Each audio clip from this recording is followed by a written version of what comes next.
It's an image that has haunted me since I first saw it on Tuesday. 7 tiny Syrian children lying together in a heap, their faces staring into space with their eyes wide open. We're horribly used to seeing young victims of this devastating war battered and bloodied from bombs. But these kids didn't have a mark on them. They looked frozen in time. Yet they were all dead, their poor little lives deliberately snuffed out by sarin, one of the deadliest chemical weapons on the planet. The lethal liquid was dropped on them in bombs deposited from Syrian dictator Bashar al-Assad's planes. It's important to understand the scale and nature of what happened here. Sarin is a man-made nerve agent 26 times more deadly than cyanide. It was developed in 1938 by German scientists as they attempted to create stronger pesticides.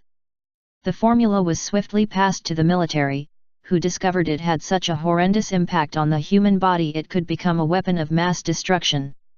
Yet the effects were so appalling that even the Nazis reportedly held off using it on the battlefields during World War II, fearing massive retaliation. Imagine that for a moment. This was considered too heinous an instrument of death even for Hitler to deploy against Allied forces. The photograph made me cry. Who wouldn't cry at such an unbearable scene, knowing what they had endured in their last moments of precious life? My daughter is 5, around the same age as these stricken kids. Like any parent, I literally can't think of anything worse. I tweeted the picture with the caption, "No, don't look away. These are dead children." Gassed by Assad. He'll keep doing this until someone stops him. Who will stop him? I was instantly met with a storm of outrage. How dare I post such an offensive picture? Didn't I think of the children's parents? How do I know it was Assad? What was I trying to do, start World War III? And so, predictably on.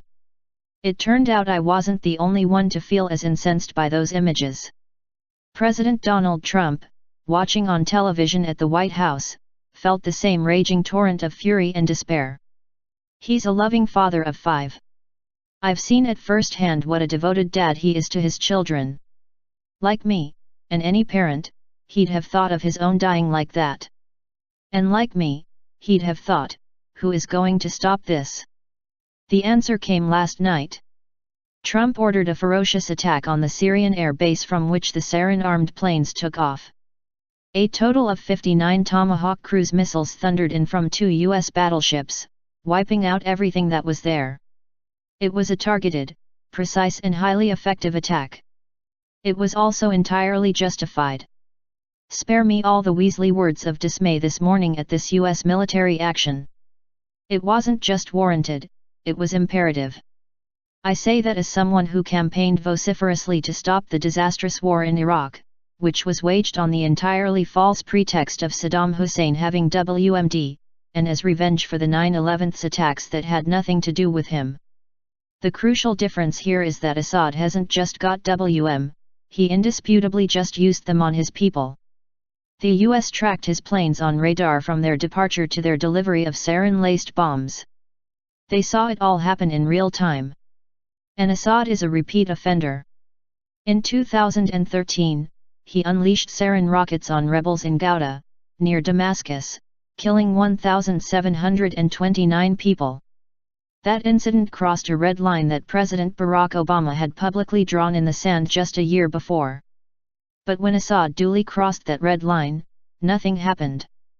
Obama blinked. America blinked. The world's greatest military power let him get away with it.